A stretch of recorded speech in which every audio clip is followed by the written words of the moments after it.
1. 42 grand short. Mr. Miller, there are insufficient funds on this card. The sales associate at the condo development pulled the card reader back slightly. The professional smile stayed on her face, but her voice was noticeably softer. I stared at the numbers on the screen, a buzzing sound flooding my ears like the rush of an air conditioner. The down payment was $112,500. The account was supposed to have that exact amount down to the cent. I checked it just last night. Now, there was only $70,500. I reached out, took the debit card back, and glanced at the little receipt slip from the machine, confirming I hadn't misheard. Beside me, Chloe touched my arm. Her smile was tight. Are you sure you grabbed the right card? Check again.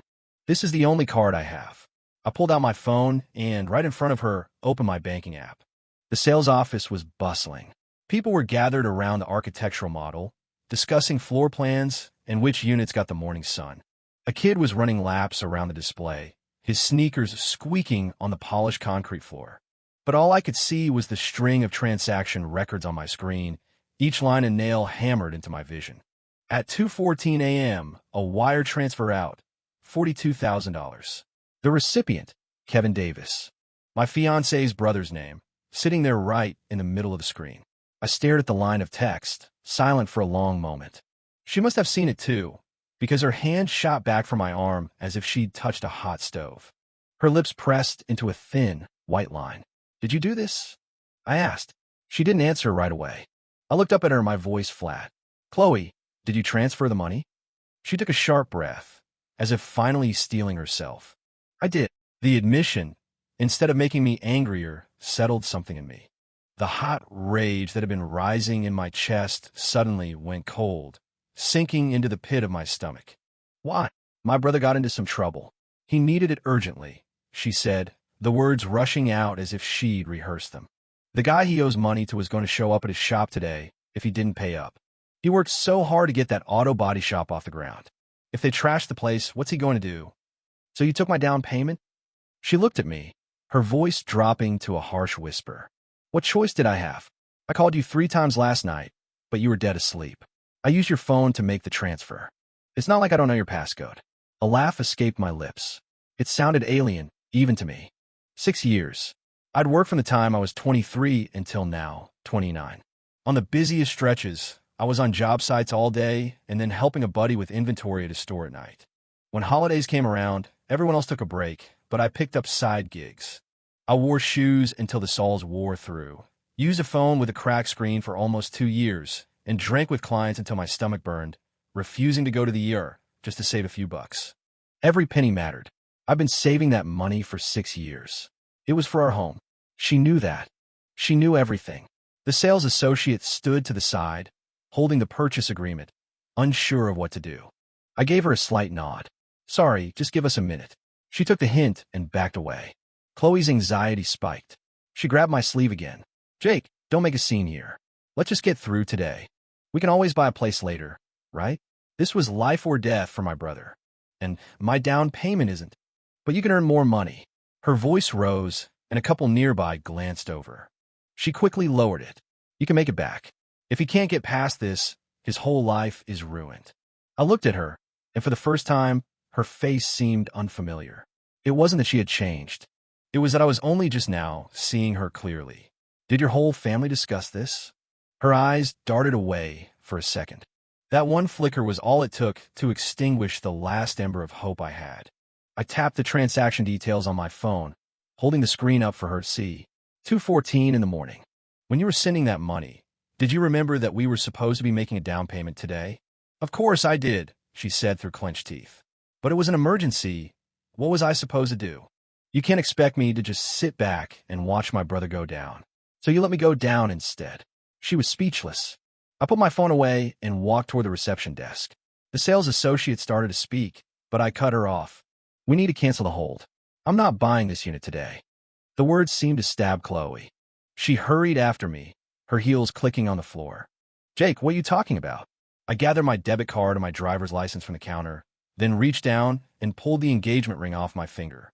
The metal band caught on my knuckle, the skin pulling painfully. I pinched the ring between my fingers, held her gaze for 2 seconds, and then pressed it into her palm. I'm talking about the wedding being off, too. Her hand trembled, the ring nearly falling through her fingers. Are you crazy? No, I'm not. My voice was so calm it surprised me. I just suddenly get it. You don't want to marry me.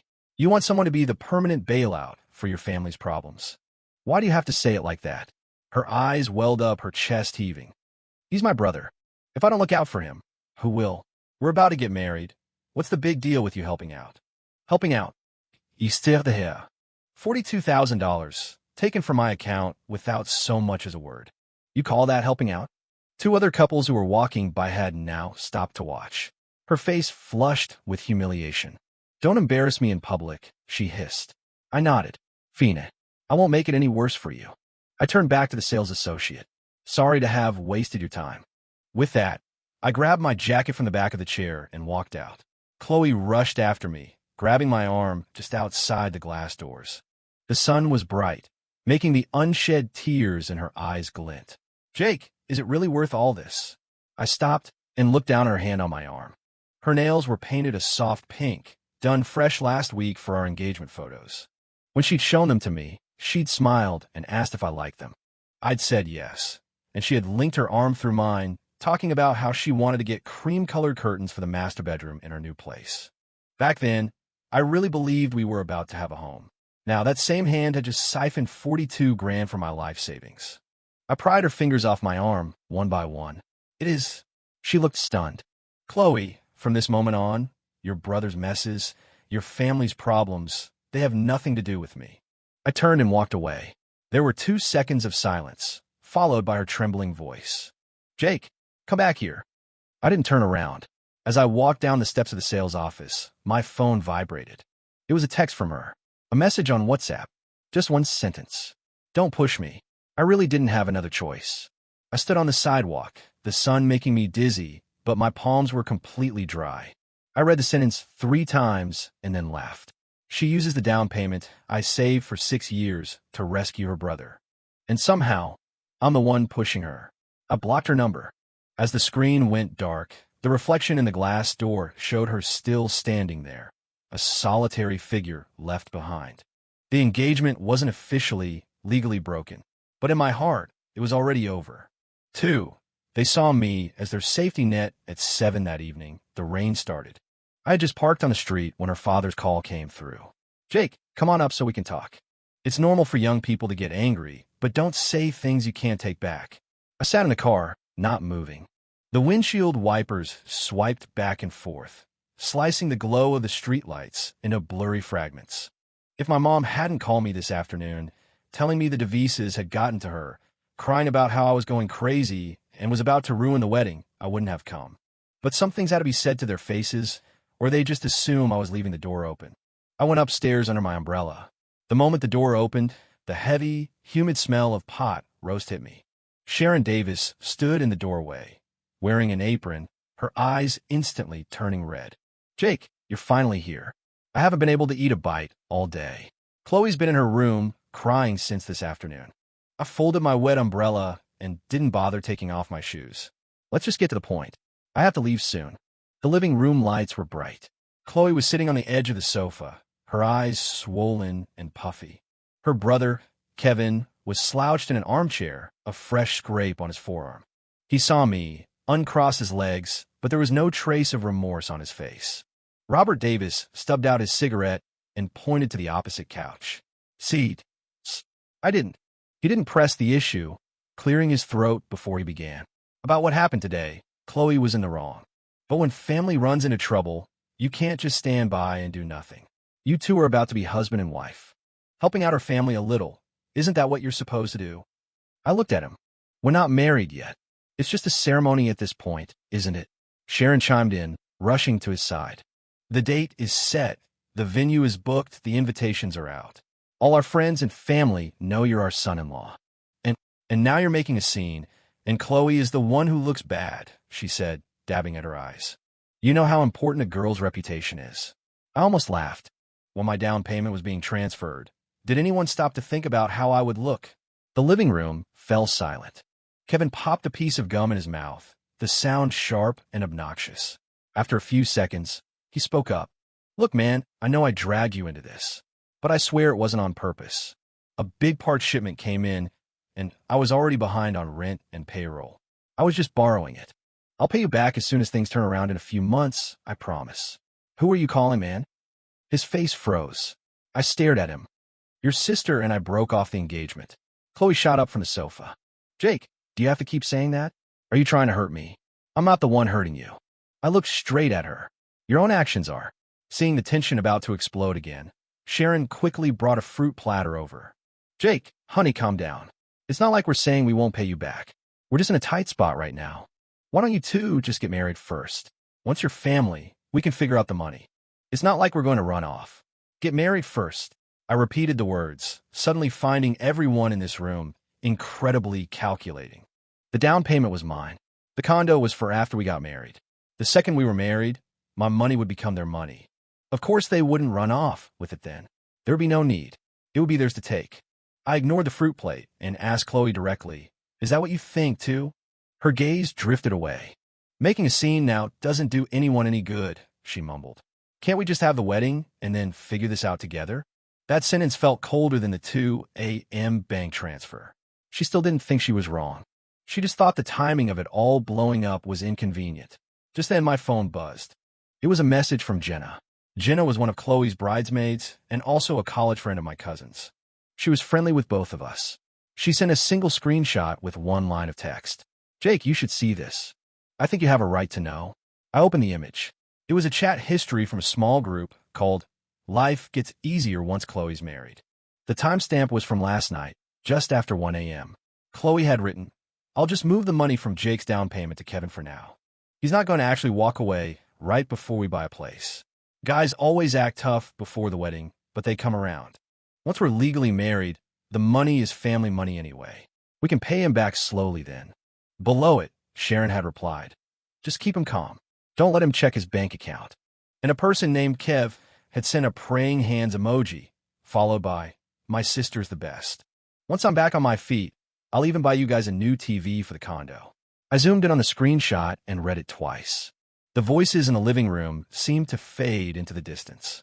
Chloe saw me staring at my phone, and her face drained of color. She lunged for it. What are you looking at? I sidestepped her and slapped my phone face down on the coffee table. I'm looking at how your whole family conspired to play me for a fool. Robert's face hardened. That's an ugly thing to say. Ugly. I picked my phone back up, opened the screenshot, and held it out for all of them to see.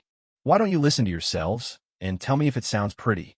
The color vanished from Sharon's face. Kevin stared for a second, then blurted out, who sent you that? No one answered him. Chloe's hands were shaking. Jake, let me explain.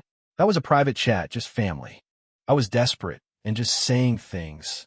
I didn't mean it like that. Which part didn't you mean? I locked eyes with her. The part where you said, he's not going to actually walk away, or the part where you said, once we're legally married, the money is family money anyway? She opened her mouth, but no sound came out. Sharon, now both furious and panicked, dropped the pretense. You're a grown man. Why are you being so petty? Chloe has been with you for years. She's about to be your wife. What's the big deal if she uses a little of your money? Are you telling me that after you marry my daughter, you're going to cut her off from her own family? No, I nodded. Normal family ties, of course not. But this isn't a family tie. This is a leash. Robert slammed his hand on the table. Jake, a teacup rattled, splashing water onto the wood. I didn't even look at him. I just placed a manila envelope I'd prepared on the table. Inside were receipts for the wedding venue deposit, copies of the receipts for the family jewelry I'd bought her, and the transaction record for the $12,000 wedding fund I'd transferred to Chloe. I didn't come here tonight to fight. I have 3 things to say. First, the wedding is off. Second, the $42,000 Chloe transferred from my account, plus the $12,000 for the wedding, needs to be back in my account within 3 days. Third, whether you go ahead with the venue and catering is your business. Don't contact me about it again. Tears streamed down Chloe's face. Jake, do you really have to push it this far? I'm not the one pushing.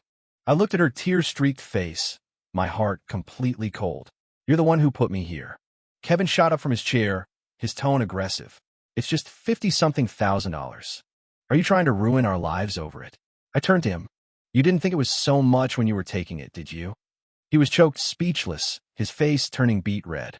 I pushed the envelope forward and turned to leave. Chloe followed me to the entryway, her fingers cold as she clutched the corner of my jacket. Jake, I know you hate me right now, but just give me some time, okay? I'll get the money together, and we can start over. Start over with what? I looked down at her. With the next time my guard is down? Her hand fell away as if I'd burned her. The motion sensor light in the hallway flickered off, plunging us into darkness. She stood in the doorway, her shoulders shaking. I never meant to hurt you, she whispered, the words sounding like they were squeezed from her chest. I just wanted to get through this one problem. But your way of getting through it was to throw me under the bus. I pulled the door shut.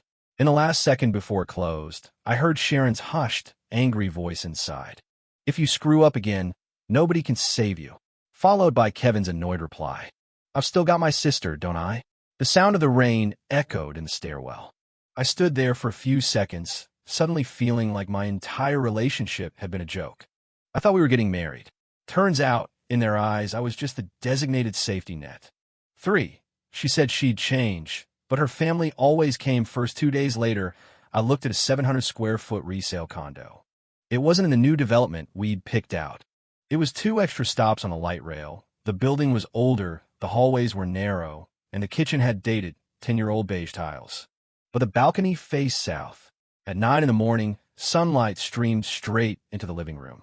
When the real estate agent, Leo, slid the window open, I could hear a woman from the breakfast taco truck downstairs packing up for the day.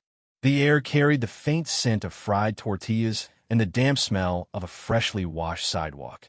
It wasn't fancy, maybe even a little gritty, but standing there, I felt a sense of calm I hadn't felt in days. At least with this place, no one else was making the decisions for me. Jake, if you're serious about this one, you can put down a $2,000 deposit today, Leo said, handing me a folder. The owner is motivated to sell. I think we can get the price down a little more. I took the folder, my finger pausing on the total price. The condo we were supposed to buy was now out of my reach on my own. That $42,000 hadn't just taken a chunk of my down payment. It had ripped the path I was on and veered it sideways. As I was calculating the monthly mortgage, my phone rang. An unfamiliar number. I answered. It was the sales associate from a new condo development. Mr. Miller, sorry to bother you. I thought there was something you should know. I walked over to the window. Go ahead. Ms. Davis came by yesterday. She asked if the discount we offered would still apply if she were the sole buyer. She also wanted to know if the unit could be put in her name for now, and then you could be added back on later, once you cooled off. I didn't say anything. The associate paused on the other end, as if she also found it absurd. I told her no, that the original hold had been canceled in the system, and that all the contact information was under your name. I know it's not really my place to say anything, but I just felt you deserved to know. Thank you. I hung up. The sun outside was bright, reflecting off a white sheet hanging on a clothesline on the building opposite. It was almost blinding. I stared at that patch of white, and suddenly, I had no desire to spare Chloe's feelings anymore. 1 minute, she was crying, promising she would change. The next, she was scheming to get the condo in her own name. I closed the folder and told the agent, hold off on the contract. I'm going to step outside for a smoke. I had just reached the building's entrance when I saw Chloe standing under the shade of a tree. She must have been waiting for a while. The cuffs of her white sweater were wrinkled, and a paper bag sat on the ground next to her. Her eyes were shadowed with dark circles. When she saw me, she walked over immediately. Jake. I didn't ask how she found me. It didn't matter anymore. What is it? She held the paper bag out to me, the back of her hand taut and pale. There's $10,000 in here. I borrowed some from friends, and I sold my gold bracelet. I'm working on the rest. I didn't take it. Her throat tightened, and her eyes reddened. I know it's not enough, but I'm really trying. Don't look at me like that, Jake. I haven't slept in 2 days. And I want you to give me another chance, she said, her voice trembling. I fought with my mom. I told my brother I'm done with him. From now on, I'm not helping him anymore. I swear. The wind rustled through the leaves overhead, blowing strands of her hair across her face. She tried to brush them away, her movements clumsy and desperate. Looking at her, I suddenly remembered last winter when I had a fever. She sat by my bed until the middle of the night, wiping my forehead with a cool cloth, her eyelids drooping with exhaustion but refusing to sleep. I remembered the first time she came to my parents' house for dinner, how she helped my mom with the dishes, rolling her sleeves up to her elbows and saying with a smile, "Don't treat me like a guest, Mrs. Miller." It wasn't all bad, but in the end, none of the good could withstand the weight of her family. "Chloe," I said, "what is it that you want most right now?" She looked taken aback. "Is it to marry me? Or is it to find someone who will be the permanent safety net for your family?" The hope in her eyes flickered, as if my words had pierced straight through her. "Of course I want to marry you." "Then why, when it really matters, do you always choose your brother first?" She opened her mouth to argue, but her phone rang. The screen lit up. The caller ID said Mom. Her hand jerked, her first instinct to decline the call, but after a half-second of hesitation, she answered. "Hello." Her mom's voice was loud on the other end. Even standing a few feet away, I could hear Sharon's shrill, panicked tone. "Chloe, where are you? Your brother is fighting with his landlord again. You need to get back here. And what about Jake?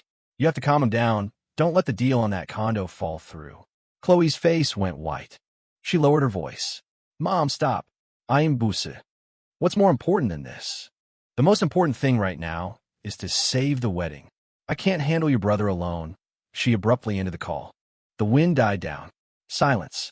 She stood before me, tears finally spilling down her cheeks. "It's not what you think, but it's what I heard." I looked at her, the last vestiges of my old affection ground to dust by that phone call. When your mom is panicking, her first instinct is to tell you to calm me down. When you hang up, your first reaction isn't to explain the condo situation, but to worry about your brother making another scene. That's because he will make a scene. And isn't that the answer right there? She was silenced. I pointed at the bag in her hand. "Keep the money. Go plug your family's next hole." "Jake," she called out, her voice choked with tears as I turned to leave. "I can really change. Please, don't sentence me to this so quickly." I stopped and looked back at her. The shadows of the leaves played across her face, part light, part dark. "I'm not the one sentencing you. You're the one who keeps making the choice." She looked as if all the strength had been drained from her, the hand holding the paper bag dropping to her side. I didn't look at her again and walked back into the building. The agent and the owner were waiting in the living room. Leo saw me come back and asked tentatively, "Jake, are we still talking?" "We are." I sat down at the table and put my driver's license down. "See if you could get another 10 grand off the price. If you can, I'll sign today." The owner, a woman in her 40s, blinked in surprise, then quickly nodded.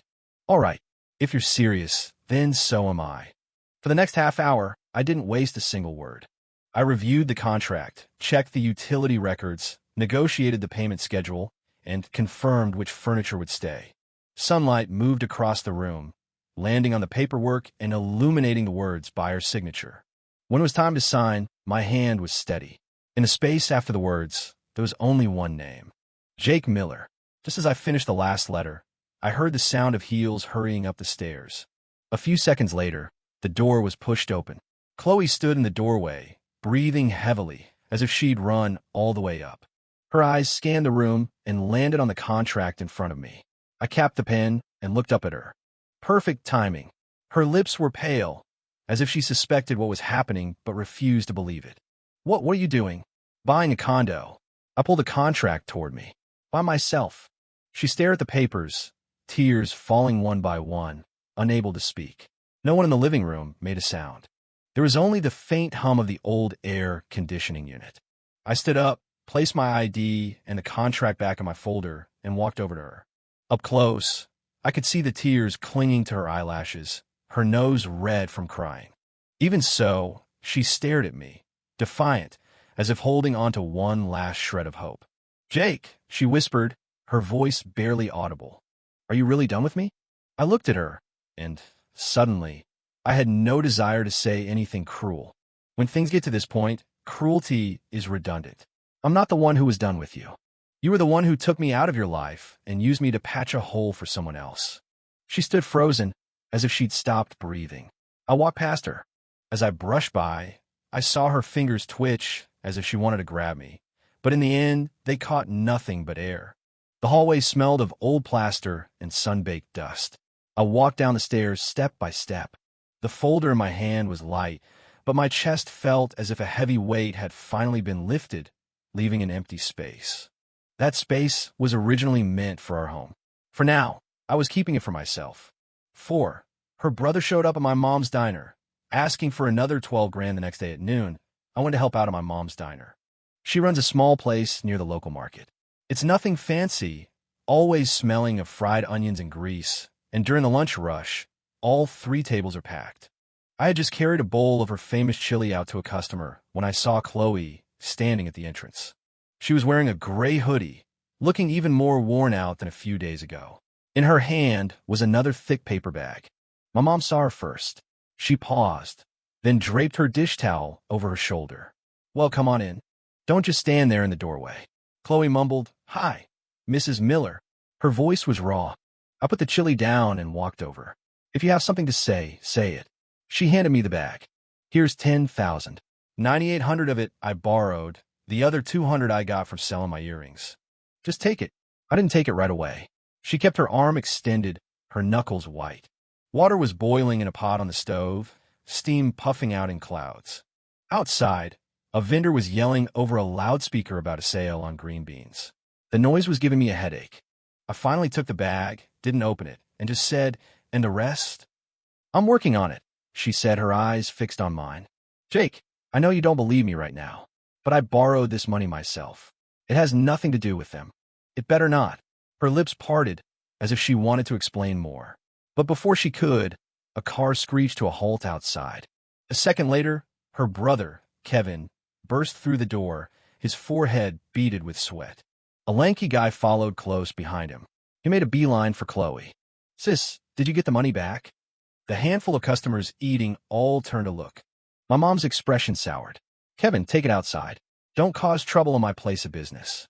Kevin ignored her completely, his eyes locked on the bag in my hand. "Sis, you can't give him that money.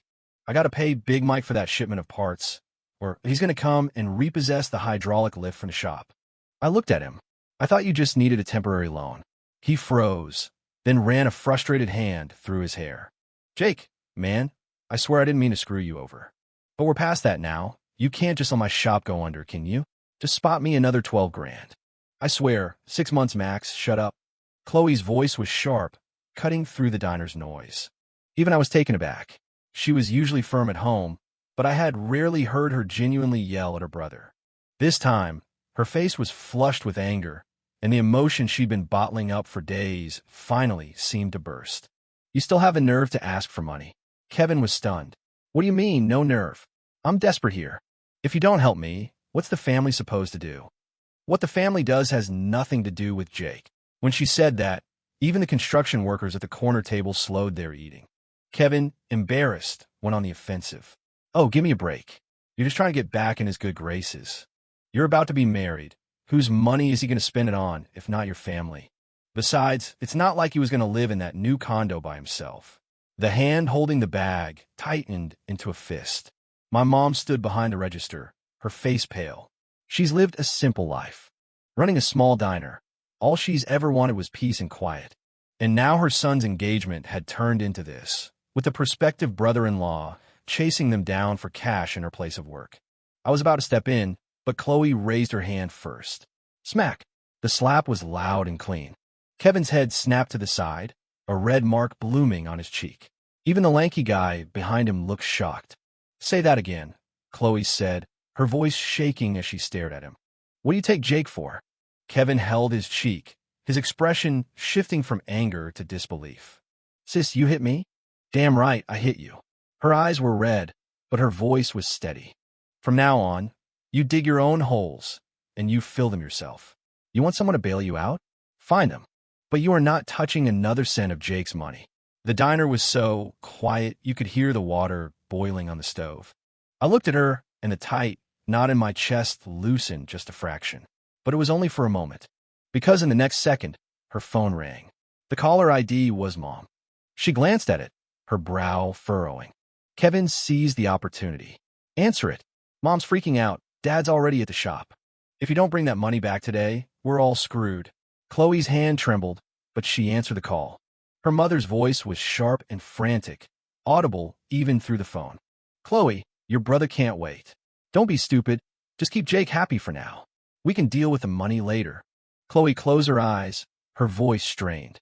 "Mom, I just gave him the money back." "Are you insane?" That shriek was so loud that the customers near the door heard it.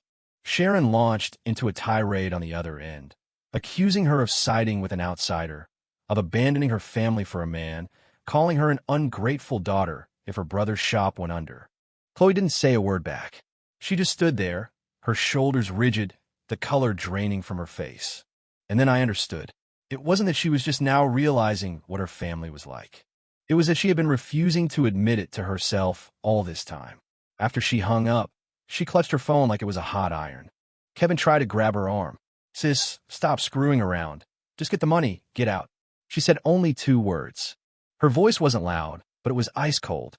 Kevin opened his mouth to argue, but I took a step forward. He glanced at me and, for once, had the sense to back down. The lanky guy behind him must have figured it out, too, because he tugged on Kevin's sleeve. "Come on, man. Let's not do this here." As they were leaving, Kevin yelled back over his shoulder, "You're siding with him now, but you'll come crying back to us one day." The door slammed shut behind them with a loud bang. My mom, looking like she just snapped out of trance, picked up a cold cup of tea and took a sip, her hand shaking. Chloe stood where she was, tears welling in her eyes, but refusing to fall. "Mrs. Miller, I'm so sorry." My mom looked at her for a long time before sighing. "It's not me you should be apologizing to." Chloe nodded, her eyes getting even redder. She looked at me, her throat tight. It took her a moment to get the words out. "I'll pay back the rest as soon as I can." I put the bag of money behind the register, my tone softening slightly, but still firm. "Chloe, I don't care if that slap was you finally waking up or just a moment of anger. Until the money is all back, the engagement is still off." She bit her lip and gave a small nod. After a beat, she whispered, "I know." After she left, my mom was in the back, chopping scallions. The knife hit the cutting board with a steady, heavy rhythm. "That girl always seems so smart," she said without looking up. "But when it comes to her family, it's like she's tied to them with a rope." I gathered the empty bowls from the tables, my hands covered in soapy water. "It's not a rope. It's a habit."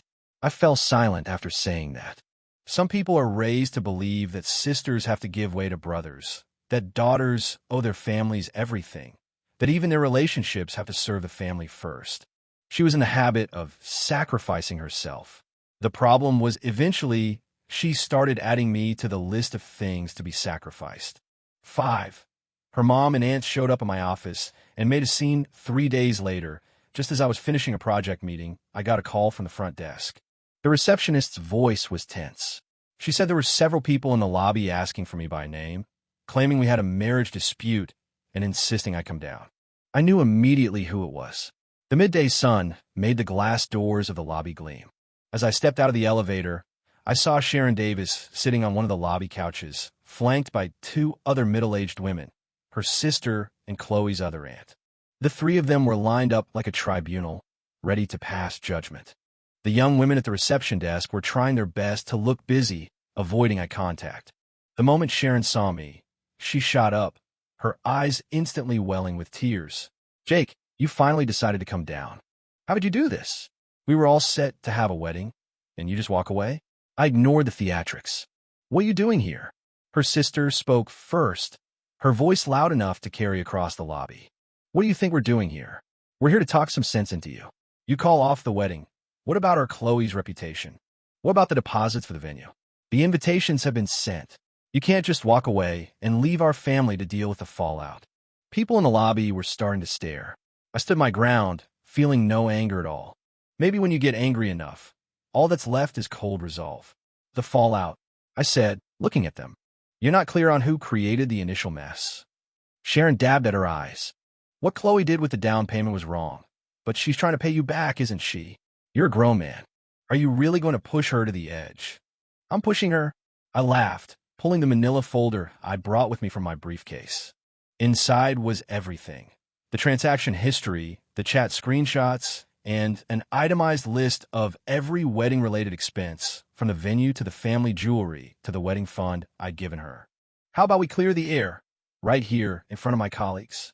I held out the first page, the bank transfer record. $42,000. From my account to your son's. Then the second, the screenshot from the group chat. "Just keep him calm. Once we're legally married, The money is family money anyway.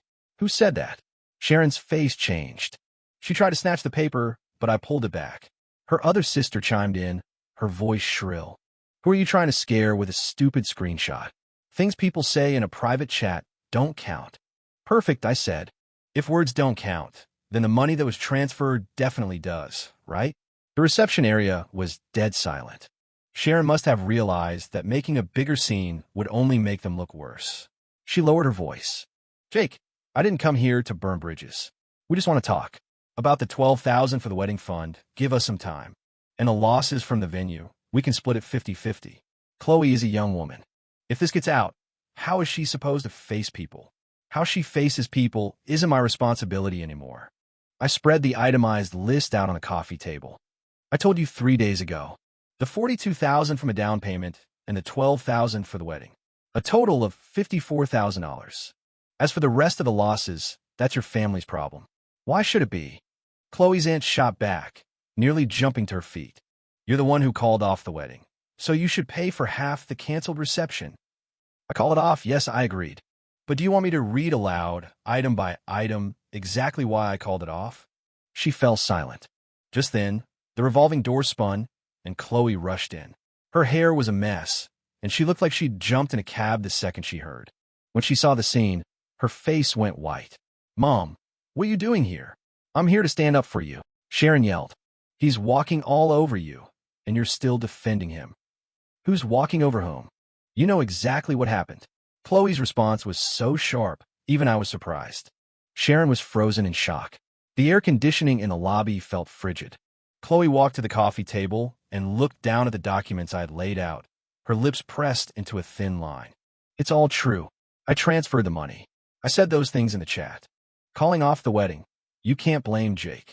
Sharon stared at her in disbelief. Are you out of your mind? I'm not. Her voice was quiet but firm, each word deliberate. Our family was in the wrong first. I watched her for a couple of seconds. The hard shell around my heart didn't soften. If anything, it felt heavier, because I suddenly realized it wasn't that she didn't know how to say these things. She just had never been willing to say them to her own family. Sharon was shaking with rage. So now you're siding with an outsider? He's not an outsider, Chloe said. The words seemed to sting her as she said them. She paused before continuing. At least, he wasn't supposed to be. That pause, more than any tears, hit me hard. But feeling bad was one thing. Settling accounts was another. I gathered the papers back into the folder. Before turning to leave, I said one last thing. If the money isn't in my account by the day after tomorrow, I'm sending copies of all this to everyone in the wedding guest group chat and to both sides of the family. You care about your reputation? So do I. Sharon tried to come after me, but a security guard stepped in. I didn't look back. As the elevator doors closed, I saw Chloe standing in the middle of the lobby, her back straight, tears streaming down her face. Back in my office, my boss, Mr. Peterson, called me into his conference room. He didn't ask about the drama. He just handed me a cigarette. Get your personal life sorted out. Don't let it affect the project. I took it and nodded. Peterson looked at me and added, You handled yourself well down there. You didn't lose your cool. I didn't say anything. I knew he wasn't just trying to make me feel better. He was reminding me that no matter how messy things got, I couldn't let myself get dragged down with them. At 5 that afternoon, Chloe texted me. I'm canceling everything I can. The wedding dress, the makeup artist, the limo. I'm on the phone with them all. Just give me 5 more days. I stared at the screen for a while before typing back 2 words. The money. She didn't reply for a long time. It was almost 10 that night when I left the office. I saw her waiting across the street, by the door of a 7-Eleven. A cold wind had picked up. She was hugging her arms, and 2 gift boxes from a canceled vendor sat at her feet. "You walked over." She looked up at me, her eyes bloodshot. "Jake, what?" "I'm not here to ask for your forgiveness," she said, her voice hoarse. "I just wanted to tell you, I'm only just now realizing how hard it is to admit when you're wrong." I stood there, not moving. She took a shaky breath. "But no matter how hard it is, it's my mess to own." A city bus rumbled past, kicking up dust. I looked at the 2 boxes at her feet, a wave of exhaustion washing over me. "Chloe, you're not doing this for me. You're doing this so you can sleep at night." She flinched, and her eyes filled with tears again. "Yes," she nodded. "Maybe that's how it started. But now I really do understand what I did wrong. I didn't respond, because knowing and changing are two very different things. 6. She returned the dress, sold the gold, and for the first time, didn't go home on the 5th day. I was at a job site going over quotes with a material supplier when a notification from my bank popped up on my phone. Incoming wire transfer, $12,000. From Chloe Davis. I stared at the message for a few seconds before locking my phone. The supplier, a guy named Lee, was still talking about a batch of tile. I mumbled a reply, but my mind was elsewhere. 10,000. Now 12,000. 22 grand in total. She was moving faster than I expected. When I got back to the office that afternoon, the front desk called again. Someone was in the lobby. I went down. It was her again. This time, she had a large suitcase with her. At her feet was a black trash bag, stuffed with what looked like clothes. She handed me a receipt. I returned the wedding dress and the other 3 gowns. They kept part of the deposit. I also sold the gold bracelet. This is the first 12,000. I'm still working on the rest. I glanced at the receipt in her hand. The edges were crumpled from how tightly she'd been holding it. What's with the suitcase? I moved out, she said softly, as if afraid to be overheard. I then noticed a dark, bluish bruise on the back of her hand, like someone had grabbed her wrist with immense force. Who did that? She looked down, trying to pull her sleeve over it, but it was too late. It's nothing. I asked you who did it. She was silent for a few seconds. My mom, she finally said. It happened when she tried to grab my purse. People were coming and going through the lobby. But when I heard her say that, I felt my gut twist. Why would she try to grab your purse? She was afraid I was going to give the money to you. She managed a weak, bitter smile. A smile that looked like it belonged to someone who had run out of options. I spent all yesterday returning the dress, canceling the party favors. When she found out, she screamed at me all night. This morning, when I got the cash from a jeweler, she and my dad blocked the door. They wouldn't let me leave. Kevin even tried to go through my bag. She recounted this in a voice that was eerily calm, as if she were talking about someone else's life. What happened then? I threw the purse at his face. She looked up at me, her eyes red-rimmed. It was the first time I ever yelled at them like that. I told them that whatever I owed them, I'd paid it back over the years. From now on, they could fill their own damn holes. I looked at her, saying nothing. She pressed the receipt into my hand, her voice trembling. Jake, I used to think that no matter how messed up my family was, they were still my family. But these last few days, I've realized they weren't sad that I might not get married. They were sad they were losing access to your wallet. She said it slowly. Each word sounded like it was being pried from her teeth.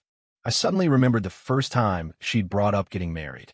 We were at a night market, eating street tacos. She was poking at a piece of cilantro on her plate with a fork and said, if we save for another 2 years, we can get a small place. The kitchen doesn't have to be big, just enough for the 2 of us. When she talked about us back then, her eyes were bright. But over time, that us had become crowded with too many other people. I put the receipt in my folder and asked, where are you going to stay? She seemed surprised by the question, then shook her head. I'll find a motel or a short-term rental. With what money? You're supposed to be paying me back. I have a little left, she said, forcing a smile. I won't starve for a few days. Just then, someone burst through the revolving doors. It was Kevin, sweating and frantic, making a beeline for us. Sis, are you for real? He grabbed the handle of her suitcase, his voice cracking. Give me the money. The guys at the shop haven't been paid. What am I supposed to tell them? Chloe stood her ground, slapping his hand away. That's your problem. My problem. Kevin's face flushed with anger. I'm your brother. If you don't help me, who will? I've been helping you for 26 years. She stared at him, and a tear finally escaped, tracing a path down her cheek. From the time he got into fights in school and I had to pay for damages, to you opening a shop and losing money, to you buying gifts for your girlfriends and losing money, when have I not bailed you out? I've sacrificed my own engagement for you. And it's still not enough? Her voice carried. Everyone in the lobby turned to look. Kevin's face cycled through shades of red and white. He reached for her again, but I stepped between them. Touch her again. I dare you. He looked at me, his jaw tight, his eyes filled with resentment. Jake, don't you play the hero. The only reason she's acting all high and mighty now is to get back on your good side.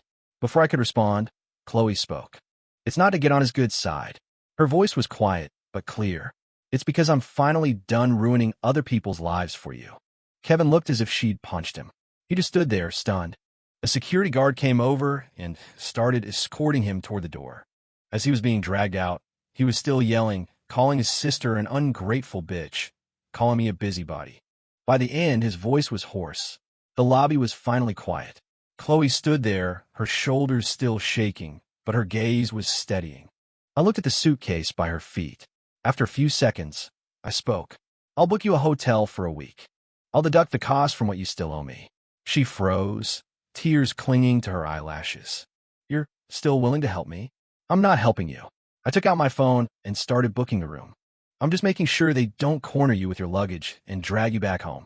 She didn't say anything else. When I sent her the hotel address, she just whispered, okay. I didn't walk her out. I just flagged down a cab for her at the curb. As the car door was closing, she paused, holding onto the seat. She looked back at me. Jake, if I had done this sooner, would you still have called off the wedding? I stood there in the sun, looking at her pale face, feeling a slow, painful tug in my chest. But you didn't, did you? The light in her eyes died. As the taxi pulled away, the suitcase in the trunk shifted with a dull thud. I stood on the sidewalk until the car's taillights disappeared around the corner, then shoved my hands in my pockets. Sometimes, when you move on, it's not because the pain is gone. It's because you've had enough of it, and you know you can't go back. 7. She stood in the rain with her suitcase, and I didn't take her back that night. Around 11, a storm rolled in. I had just gotten out of the shower when my phone rang. It was the front desk of the hotel. The clerk said that the guest, Ms. Davis, had been sitting in the lobby for hours without going up to her room.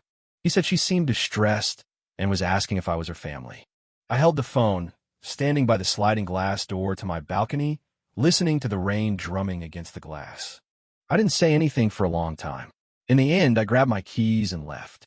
The hotel wasn't far, a 10-minute drive. When I walked in, the lobby was cold with aggressive air conditioning. Chloe was sitting on a sofa near the window, her suitcase standing next to her. Her gray hoodie was damp from the rain blowing in through the automatic doors. When she saw me, she looked surprised that I'd actually come. A flicker of hope crossed her face before she quickly extinguished it. Why didn't you go up to the room? I asked. My mom keeps calling. She showed me her phone screen. Over 20 missed calls and a long list of unread WhatsApp messages. I didn't need to read them to know what they said. A mix of yelling and begging. My dad, too, she said, her voice quiet. He said if I don't come home tonight, he'll consider me dead to him. I stood there just looking at her. Her fingers slid across the screen a few times, as if she wanted to delete the messages, but in the end, she didn't. I always thought that no matter how harsh their words were, deep down, they still saw me as family, she said, her head bowed, her voice raw. But before I left today, my mom grabbed me and said that if I couldn't get you back, I needed to find another man with good prospects quickly before I got too old. So my brother would still have a brother-in-law who could help him out. Soft piano music was playing in the lobby. But after she said that, the music just made the space feel empty and vast. I stared at her for a few seconds, suddenly unsure of what to say. Some truths are obvious to everyone else. But sometimes, the person living them has to crash and burn before they're willing to believe it. So you're not going up because you want to go back. She looked up sharply. No. The answer came so fast, it seemed to surprise even her. She took a shaky breath, and a tear slid down her cheek. It's because I don't know where else to go, now that I've left that house. Her words stopped me cold. It wasn't that I hadn't hated her. Back at the sales office, when I saw that $42,000 was gone, a part of me truly never wanted to see her again. But now, here she was, sitting in a hotel lobby with a suitcase, looking like she'd been uprooted from the only ground she'd ever known, completely adrift. The anger was still there, but underneath it was a heavy, suffocating feeling I couldn't name. I sat down in the chair across from her, a coffee table between us. I kept my voice even. Chloe, listen to me. I'm not here to take you back home, and I'm not here to take you back to my place. She wiped her face with the back of her hand. I know. Where you live from now on, how you get by, that's your business. I know. And just because you moved out, it doesn't mean we can pretend none of this ever happened. Her eyelashes fluttered. She nodded, her voice barely a whisper. I know. I felt a surge of frustration. She kept saying I know, But she only truly started to understand these things after everything was already broken. Then what else is there to say? She was silent for a long time. The sound of the rain pressed in from outside the large glass windows. After a long while, she finally looked up, her eyes swollen. I just wanted to ask you one thing. If I really pay back all the money, if I really cut myself free from that family, will you ever be able to look at me again? The question was so fragile, like it could shatter with a touch. I looked at her and didn't answer right away. The truth was, I already knew the answer. Some cracks, even when repaired, are never the same. But seeing her like this, I couldn't bring myself to say anything crueler. Worry about getting yourself on your own 2 feet first. In the deadened look in her eyes, a tiny spark seemed to ignite. It was small, but I saw it. Okay, she nodded, managing to stop her tears. I'll get on my feet. I stood up and placed the room key on the table in front of her. Go get some sleep. She didn't move, just stared at the plastic card, her fingers slowly tightening into a fist. As I turned to leave, she called out behind me. Jake. I stopped. You used to say you wanted a home that wasn't big, with a kitchen just large enough for 2 people to move around in, she said, her voice trembling. Back then, I really did want to build that life with you. My back was to her. I didn't turn around, but you let too many other people crowd into that kitchen. After I said that, I walked away. The elevator doors closed, and in a reflection, I could see her still sitting there, clutching the key card, her shoulders finally slumping in defeat. The storm was still raging. I got back in my car, the rain hammering against the windshield so hard I could barely see the road. I didn't start the engine right away. After a long time, I finally switched on the wipers. They swept across the glass, clearing the water away in sheets. The streetlights outside came back into view, their yellow glow muted and heavy. I suddenly realized that the hardest thing in life isn't leaving someone. It's admitting that the path you thought you'd walk for the rest of your life has come to a dead end. 8. The day the last of the down payment came through, I landed my own project. Half a month later, I got a promotion. My boss, Peterson, dropped a project file on my desk. He said he was putting me in charge of the East End renovation project. If I could pull it off, there would be a hefty bonus waiting for me at the end of the year. I took the file, my palms sweating with excitement. The market had been slow for the last couple of years, and everyone at the firm was hungry for an opportunity like this. In the past, I might have been distracted, thinking about a mortgage, a wedding, how to balance both our families. But now my mind was clear. There's only the project and the numbers. At 2 that afternoon, another notification from my bank came in. Incoming wire transfer, $5,900. It was followed by a text from Chloe. With this payment, the $42,000 for the down payment is now fully paid back. I'll continue paying back the $12,000 for the wedding fund. I'm short $100 from this payment. Because I was tight on cash this week, I'll make it up next week.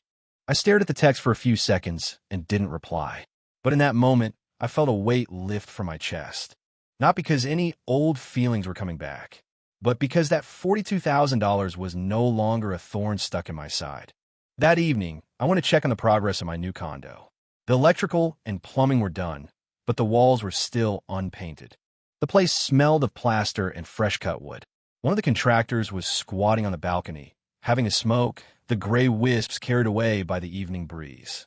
I stood in the middle of the living room, watching the light creep across the floor, and felt like this place was finally starting to look like something. It wasn't big, but every inch of it was mine, earned with my own 2 hands. I was discussing measurements with a carpenter when someone called my name from downstairs. I leaned out the window. Chloe was standing at the entrance to the building, holding a bag of fruit and a few folded papers. She had lost a lot of weight. Her hair was pulled back in a low ponytail, and she was wearing the dark blue uniform of a convenience store clerk, the cuffs frayed and worn. When I got downstairs, she handed me the papers first. They were part-time employment contracts. During the day, she worked as a sales associate at a chain furniture store. At night, she worked shifts at a 7-Eleven. On weekends, she picked up gigs helping set up for weddings. I'm not here to play the victim, she said, looking at me. The dark circles under her eyes were pronounced. I just didn't want you to think this money was coming from a bad place. I took the papers, glanced at them, and handed them back. You don't have to report to me, but I want you to know. Her fingers tightened on the papers. At least this time, she said softly, I didn't take a shortcut with someone else's life. A kid was chasing a balloon near the building entrance.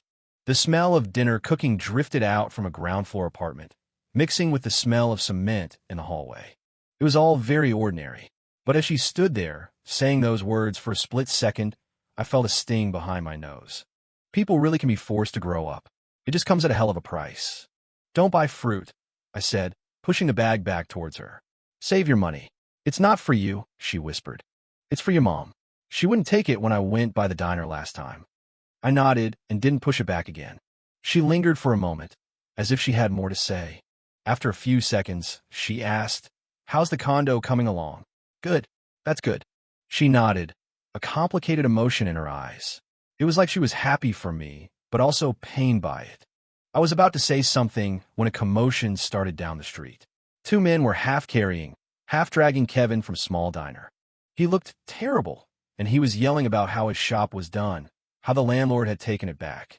He saw Chloe and immediately broke free from the men, stumbling towards her. "Sis, you gotta help me. Just one last time." Chloe didn't move. "The shop has been sold," she said, her voice steadier than I expected. "You signed the papers. You spent the money. Don't come looking for me again." Kevin looked at her in disbelief, his eyes wide. "You're really cutting me off?" "I am." She enunciated each word clearly.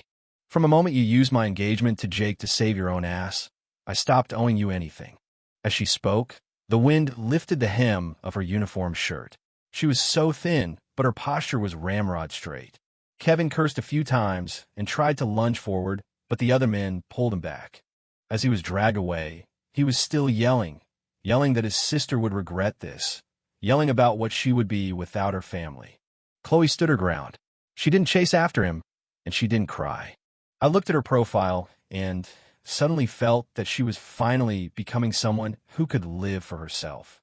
It was just that in the process, she had been the one to tear us apart. 9. She told a room full of relatives that her brother was no longer her problem in early September. Chloe's grandfather turned 70. It had nothing to do with me anymore. But my mom called me at noon. She said Chloe had come by the diner asking to borrow my copies of the bank statements, saying she might need them that night. I thought about it, then put the folder in my bag and drove to the old banquet hall downtown.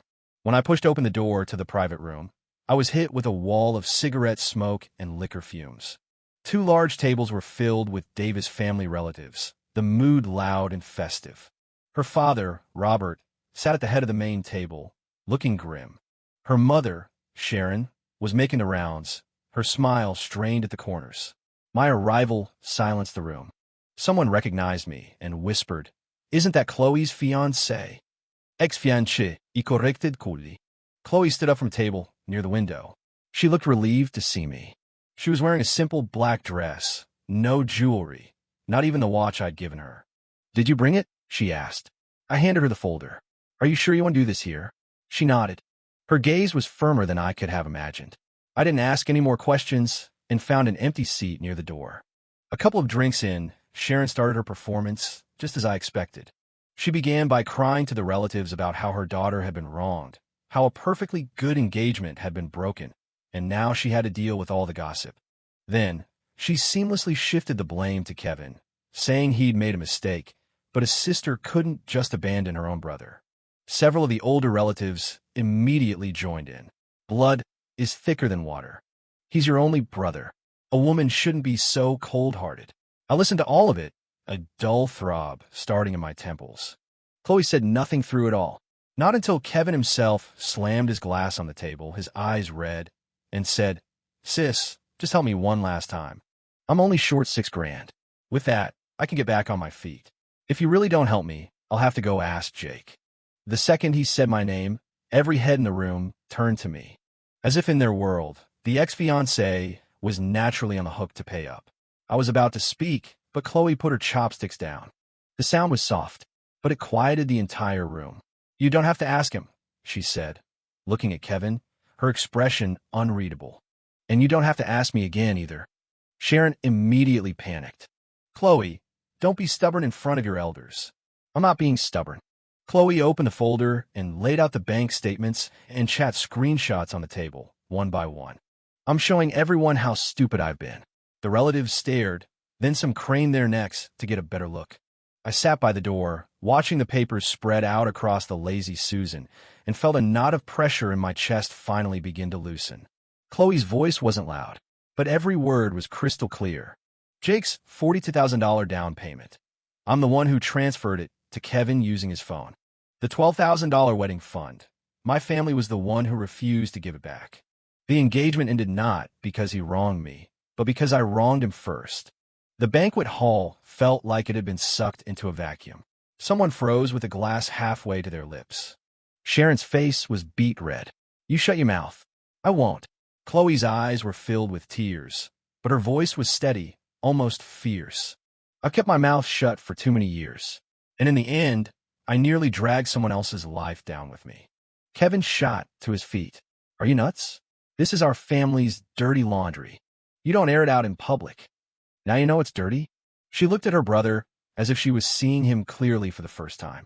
Then why didn't you feel any shame when you were using my wedding, using someone else's money, to save your own skin? I'm your brother. Not anymore. The words hung in the air. I held my breath. The entire room was stunned. Robert slammed his hand on the table, rattling the dishes. What did you just say? Chloe stood up. Behind her, the city lights blinked through the window. Her face was pale, but her hands were perfectly still. I said, from now on, whatever trouble Kevin gets into has nothing to do with me. If any of you feel sorry for him, you can help him. But stop trying to sell me out, and stop looking at Jake as your family's personal ATM. The table was silent for a few seconds, then erupted. Sharon started wailing. Robert started shouting. The aunts all started trying to mediate, and the scene descended into chaos. I got up, walked over to her side, and moved a cup of hot tea that was about to be knocked over. She glanced at me, her eyes brimming with tears she was fighting to hold back. In that look, I saw humiliation, defiance, and the raw pain of someone finally pulling themselves out of the mud. My heart clenched, but even then, it couldn't turn back time. 10. When her mom tried to set her up, she put my ring on the table. The birthday party ended in shambles. 3 nights later, as I was leaving a job site, I got a text from Chloe. If you have time, come to the Golden Dragon restaurant. I have something of yours to return. When I arrived, the door to the small private room on the 2nd floor was ajar. Inside, Sharon was smiling as she poured tea for a man in a dress shirt, saying, "Our Chloe is a really great girl, you know. She just had some bad luck with the last one, got held up a bit." I stopped in the doorway. A second later, Chloe's voice came from inside the room, sharp and strained. "Mom, have you had enough?" I pushed the door open. At the table sat Sharon, a man in his 40s, and a woman who looked like a matchmaker. Chloe was at the far end of the table, her face pale. In front of her was a small, familiar velvet box. When they saw me, everyone froze. Sharon was the first to recover, her expression turning sour. "What are you doing here? Didn't your daughter ask me to come?" I walked to the table, my eyes on the velvet box. It was the engagement ring. She had never returned it. Chloe stood up, her hand trembling slightly as she opened the box and pushed it toward me. The ring sat inside, quiet and still. I could see the faint scratch on the inner band from when we were moving furniture once. I recognized it instantly. "Here," she said. "This is yours." After saying it, it was as if the last bit of strength left her. Sharon shot her a furious look. "Chloe, are you determined to burn every bridge? You're the ones who burn them." Chloe turned to her mother, her voice shaking with suppressed rage. "One minute you're crying to me about how hard things are, the next you're dragging me to a blind date. Do you want me to be happy, or do you just want to find a new wallet for the family?" The man she was with looked profoundly uncomfortable, shifting in his seat. The matchmaker cleared her throat. "Well, maybe we should just call it a night." "Call a night?" Sharon wasn't giving up. "You're not getting any younger. Jake is out of the picture. Are you really going to waste your whole life hung up on him?" "I'm not hung up on anyone." Chloe's eyes turned red, but her voice was clear. "I just finally realized that you can't sell yourself to patch the holes in your family." Even I was stunned by that.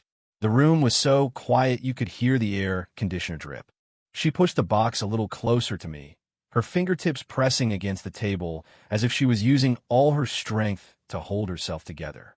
"Jake, I used to think that as long as we were still engaged, I could pay back the money slowly, and we could get back to normal. But now I know that some things, once they're broken, can't be fixed. She said it without crying, without begging. She just stated it as a fact. I looked at her, my chest feeling like it was being ground down by something heavy and blunt. After a few seconds, I closed the small box and put it in my jacket pocket. As long as you know. Her eyelashes trembled. She gave a faint nod. Seeing this, Sharon lunged forward to grab my arm. Jake, you two were together for so many years, Mrs. Davis. I looked at her, my voice quiet but firm. Stop trying to trade your daughter's marriage for cash. Not everyone is going to wait around. With that, I turned and walked out. As I passed Chloe, she didn't try to stop me. She just stood there, her back straight, as tears fell silently down her face. That night, back at my apartment, I took the ring out and stared at it for a long time. A small circle of metal, meant for a home. Now, all it was is a reminder. A reminder that once you let too many other appetites into a relationship, it's almost impossible to get it clean again. 11. The day the last payment cleared, she took all the blame. In mid-October, the last of the money came through. $12,000. Plus 100. The memo on the transfer had only 5 words. The 100 I owed you. I stared at the notification on my phone, a hollow feeling spreading through my chest. The debt, which had started that day at the sales office, was finally settled. But some things, even when the books are balanced, can't be brought back. That evening, my mom handed me her phone. Chloe posted something on Facebook. You should see it. I opened it. It was just a short block of text. Regarding the broken engagement, I was the one who wronged Jake. I moved the down payment, my brother used the money, and my family was the one who poisoned our relationship from the start. I've heard people calling him heartless or saying he turned his back on me too quickly. All that blame belongs to me. I'm the one who should be ashamed, not him. There was no picture, and she hadn't restricted the audience. I stared at the words for a long time. The spot on my chest that had grown numb started to ache again. My mom sighed beside me. That girl, it seems she's finally woken up. Yeah. Are you still angry with her? I didn't answer right away. The sky outside was dark. Someone was walking their dog, the leash dragging on the pavement with a soft, scraping sound. After a long while, I said no, not anymore. My mom looked at me. Do you still think about her? This time, I was silent for even longer. Thinking about someone and wanting them back are not the same thing. The next evening, I was at the new condo, supervising the installation of the cabinets, when I saw Chloe standing in the shadows of a tree downstairs. She was still in her dark blue work uniform, holding a thermos. Your mom mentioned a few days ago that her stomach was bothering her, she said, holding the thermos out to me. I made some chicken noodle soup. That's all. I took it. The metal was still warm. Thank you. Hearing those 2 words, her eyes flickered. Did you get all the money? I did. Good. She nodded, as if a mountain had finally been lifted from her shoulders. But after it was gone, she seemed even emptier. The wind blew a stray strand of hair across her face.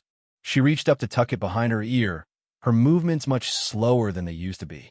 You didn't have to post it on Facebook, I said. It's all over. I know it's over. She gave a faint, sad smile. But I have to own what I did. I used to always try to just smooth things over to keep things from blowing up. But the more I did that, the worse it got. At least now, I don't want anyone else taking the fall for me. I didn't say anything. She stood there for a moment, then asked in a low voice, Jake, when you move in here by yourself, will it feel empty? I glanced up at the window of my unit, where the newly installed LED strip lights were glowing. It'll be quieter than before, I said calmly. She flinched, and the faint smile vanished from her face. Right. She shoved her hands into the pockets of her uniform, as if trying to keep her composure. You deserve some peace and quiet. I looked at her and remembered her question in the hotel lobby, asking if I could ever look at her again once she got back on her feet. She was in a way on her feet now. But looking at her, what I felt wasn't a desire to pull her back into my life. It was regret. Such a waste. Chloe, I said her name. She immediately looked up. Stop living your life for other people. Build a life for yourself first. Her eyes instantly reddened. But this time, she didn't cry. She just nodded hard. Okay. As she turned and walked away, her silhouette was thin and frail. A streetlight cast her shadow long on the pavement, stretching it out beyond the trees. I stood there, watching that shadow shrink into the distance, and I understood something.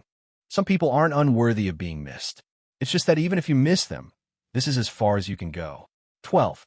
When her dad cornered me in my new place, she stood in front of me the day before I moved in. I was at the new condo installing curtains.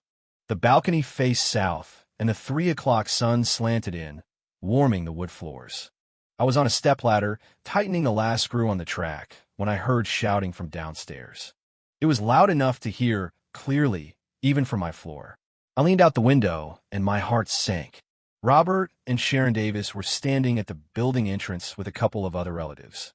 They were arguing with the property manager, demanding that I come down to talk. I tossed the screwdriver into my toolbox and headed downstairs. As I reached the ground floor, I saw that Chloe had arrived too. She must have gotten a call and rushed over. Her hair was windswept, and she was out of breath, standing in front of her parents like a human shield. "What are you doing here?" she demanded. The moment Sharon saw her, her eyes welled up. "Your brother is gone." My steps faltered. "What do you mean?" Chloe's face paled. "The shop is gone for good. We can't find him. And he's left a mountain of debt behind." Sharon started to cry. "His creditors have been showing up at the house. His phone is off, and we don't know what to tell anyone. Your father hasn't slept in 2 days, and you're still siding with an outsider." "So," Chloe's voice was tight, "why are you here, harassing Jake?" Her father, Robert, finally spoke, his face a dark cloud. "You were with him for years. He can't just stand by and do nothing. Even if you didn't get married, there should still be some decency between you." I almost laughed out loud at that. After everything that had happened, they still had the audacity to show up here and demand something. Decency. I walked over and stood next to Chloe. "Mr. Davis, your family spent the last of that decency the day you cleaned out my bank account." Robert's face hardened. "Jake, don't be so absolute. You should always leave a little room for the future. With your family, I don't see a future worth having." As soon as I said it, Sharon rushed forward, sobbing. "Jake, please, I'm begging you. Just help us one last time. You just bought this place. You must have some money left over. Just lend us a little so we can get through this." Before she could finish, Chloe put her arm out, blocking her. The gesture wasn't rough, but it was firm. "Mom, that's enough." Her voice was shaking, but she didn't move an inch. "None of you are to bother him again." Sharon looked stunned, as if she couldn't believe her own daughter would stand in her way so completely. "Chloe, your brother's in trouble, and you're protecting an outsider? He's not an outsider, and he's not your safety net." Chloe looked at her mother, her eyes turning red. "I made that mistake once. That was enough. I won't let you drag him into this again." More people were gathering at the building entrance. The property manager stood by, looking awkward. Robert, losing face, reached out to grab her. "Get out of the way." He pulled hard.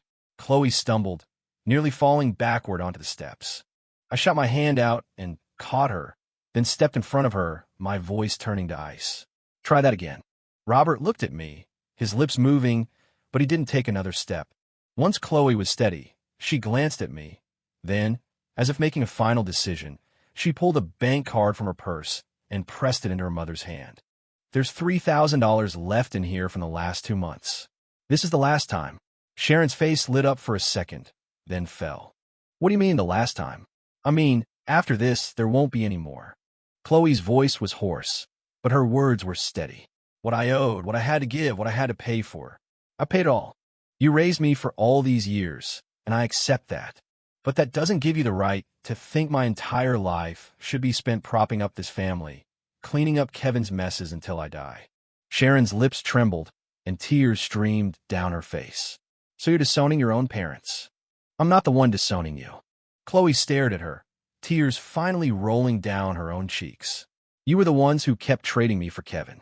That sentence silenced everything. The wind rustled through the trees in the courtyard. Standing next to her, I could feel her whole body shaking. But she didn't back down, and she didn't look away. In that moment, I knew she had finally, truly woken up, not to win me back, but because she was no longer willing to sell herself to that family. But even knowing that, the wound in my own heart still wouldn't close. 13. On moving day, she gave me her last apology, and I didn't give her my future. The day I moved in my new place was bright and clear. My mom came over early to help me wipe down the cabinets. She complained that the condo was too small, but she had a smile on her face the whole time. On the balcony, newly washed curtains billowed in the breeze. At noon, I went downstairs to buy groceries. Just outside the complex, I saw Chloe standing by the side of the road. She wasn't in her work uniform. She was wearing a simple white shirt and holding a large paper envelope. It looked like she'd been waiting for a while. I walked over and stopped in front of her. "What's up?" She nodded and handed me the envelope. I opened it. Inside was a bank receipt and a handwritten note. $3,000. The last of the money she'd given her family. She'd somehow already earned it back. "You don't have to do this," I said, frowning. "I know you might not need it," she said, looking at me, her voice soft. "But I need this to be a clean break." The wind pressed the hem of her shirt against her legs. She was so much thinner, and her eyes held a new kind of quiet. Not a forced quiet, but the kind that comes after a person has truly paid their dues. "Jake, I didn't come here to ask you to take me back." As she said it, her eyes reddened. But she held on, refusing to let the tears fall. "I just wanted to give you my last apology, face to face." I stood there, not moving. She continued, her voice raw but steady. "I used to think that marriage was about two people, that taking care of a family was something two people did together. But I realize now that I wasn't building a life with you. I was using you to pay for the things I wasn't willing to let go of.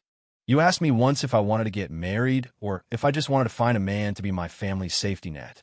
She looked up at me, her eyes finally glistening with tears. "Back then, I couldn't lie to myself. I was definitely counting on you for that, too." When she said it, I felt a dull thud in my chest.